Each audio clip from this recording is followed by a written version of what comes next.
Assalamualaikum warahmatullahi wabarakatuh. Halo semua, balik lagi belajar IPA bareng Teh Aul. Pada kesempatan kali ini, Teh Aul bakal bagiin materi tentang klasifikasi makhluk hidup. Tapi sebelumnya jangan lupa like and subscribe. Jangan lupa juga nyalakan loncengnya ya, biar kalian tahu video-video selanjutnya. Pada video pembelajaran kali ini, kita akan mempelajari tentang materi klasifikasi makhluk hidup. Apa sih tujuan klasifikasi makhluk hidup? Tujuannya yaitu mengetahui ciri-ciri untuk membedakan satu jenis dengan jenis yang lain serta mengetahui hubungan kekerabatan makhluk hidup. Adapun yang menjadi dasar klasifikasi yaitu persamaan dan perbedaan yang dimiliki, morfologi dan anatomi, manfaat, ukuran, tempat hidup, dan cara hidup.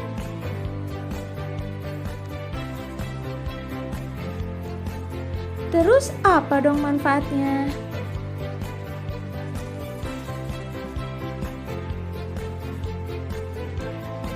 Manfaat klasifikasi sangat banyak, yaitu memudahkan dalam mempelajari makhluk hidup yang beraneka ragam, mengetahui hubungan kekerabatan antar jenis, dan memudahkan komunikasi. Klasifikasi makhluk terdiri dari makhluk hidup yang disebut benda hidup dan makhluk tak hidup yang disebut sebagai benda tak hidup.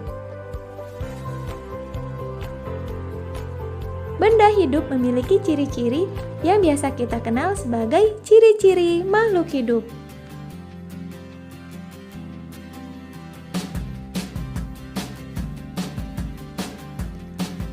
Apa sih ciri-ciri makhluk hidup itu? Ciri-ciri makhluk hidup ada 8. Yang pertama yaitu bernapas. Bernapas artinya proses mengambil oksigen dari lingkungan dan mengeluarkan karbon dioksida serta uap air dari tubuh. Yang kedua yaitu tumbuh dan berkembang. Tumbuh artinya bertambah ukuran, sedangkan berkembang artinya proses menuju kedewasaan. Yang ketiga, bergerak. Manusia dan hewan bergerak bebas disebut juga gerak aktif, sedangkan tumbuhan gerakannya terbatas disebut gerak pasif. Yang keempat, memerlukan makan. Tumbuhan disebut organisme autotrof, sedangkan manusia dan hewan disebut organisme heterotrof. Cari tahu ya.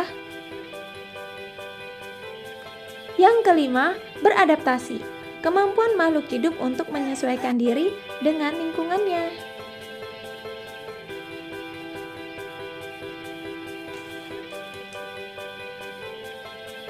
Yang keenam, berkembang biak. Biasanya ditandai dengan dihasilkannya keturunan. Ada perkembangbiakan generatif dan vegetatif.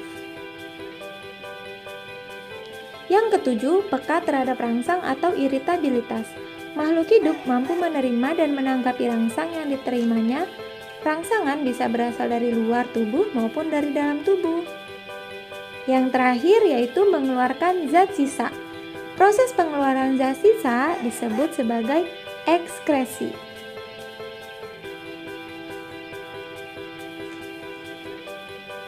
Lalu, bagaimana ciri benda tak hidup?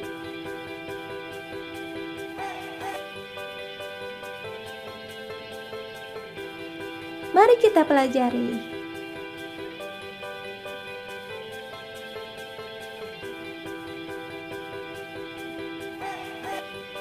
Ciri-ciri benda tak hidup.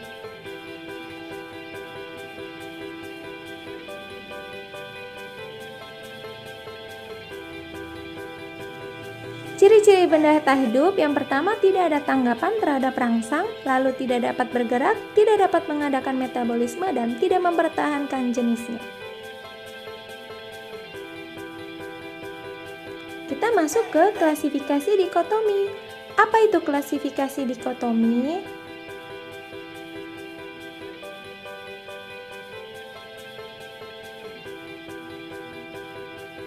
Klasifikasi dikotomi adalah suatu cara mengelompokkan makhluk hidup berdasarkan kesamaan ciri yang dimiliki. Pengelompokan makhluk hidup disebut sebagai takson, dan urutan takson berasal dari kingdom, divisi atau filum, kelas, ordo, famili, genus, dan spesies. Orang pertama kali melakukannya disebut Carolus Linnaeus.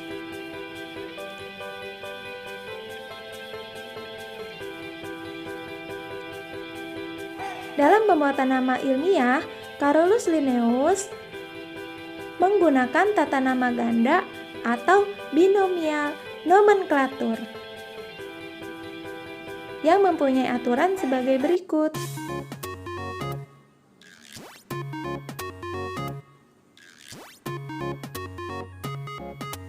Aturan sistem binomial nomenklatur. Yang pertama, suku pertama nama genus dan suku kedua menunjukkan spesies.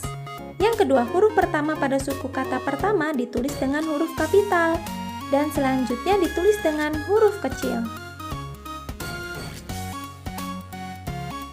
Aturan yang terakhir, penulisan nama ilmiah ditulis dengan huruf miring atau diberi garis bawah. Contohnya adalah nama ilmiah padi, yaitu Oryza sativa.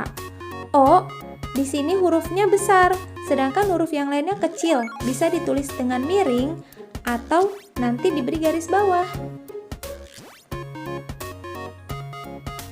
Bagaimana?